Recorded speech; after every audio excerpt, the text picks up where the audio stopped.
So there's two things I want to hit you on. I want to go back though. Like, were you comfortable being like a boss, a leader, like right away, or is it something you had to get comfortable with?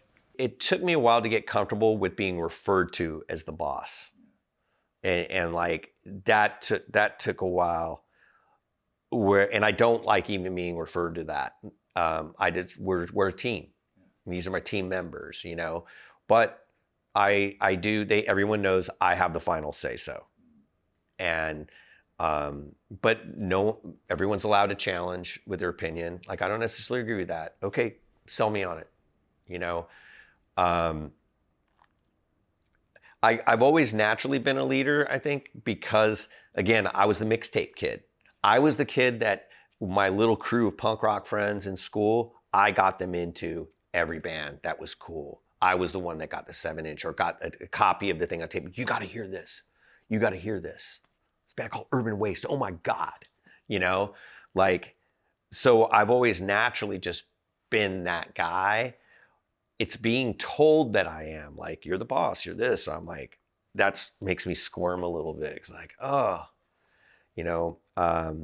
But yeah, I've had to be because, uh, and again, it also meant that I've been in the position to make uncomfortable decisions and learning how to be okay with it. And then I think that's where boundaries come in and being able to say, I'm not going to do that. I'm not going to, and realizing you're not always going to make people happy and being comfortable with that. Because I think that our society has been on its path. I'm going to get on a little tangent of being broken. And the pandemic had a lot to do with it. It broke everyone's brains. But during the pandemic, while I wasn't working, I wasn't making money, and I was freaking out and going, I was like, I'm going to use this downtime to reassess what I'm doing and how I do it.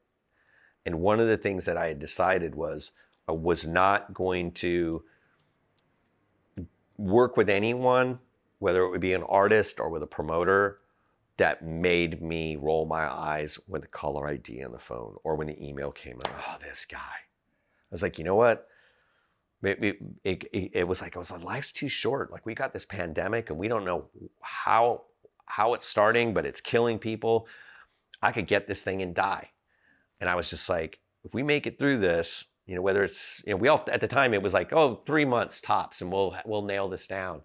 I was like, and I talked to my team. I said, I want your feedback on this. We're not going to work with any more clients that are a headache. We're not going to work with artists or promoters that are a headache.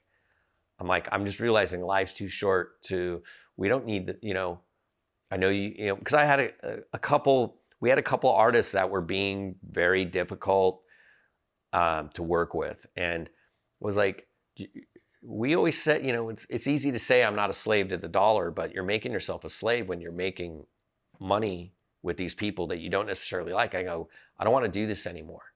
I go, so if we have a client that ends up becoming a problem, they're obviously not happy. And they're making us unhappy. It's time to reassess everything. And we've stuck with that ever since things got rolling. Like we parted ways and it was like, hey, look, you're not happy. We're not happy. It's time for us to part ways. It's one of the things that I always have to remind my team of like, don't put yourself in a position to be doing work that doesn't make you happy. Life's too short, and we got a rock and roll job, man. We have the coolest job. It shouldn't be miserable, like we could do our job any time of the day, and that's what I got out of the pandemic.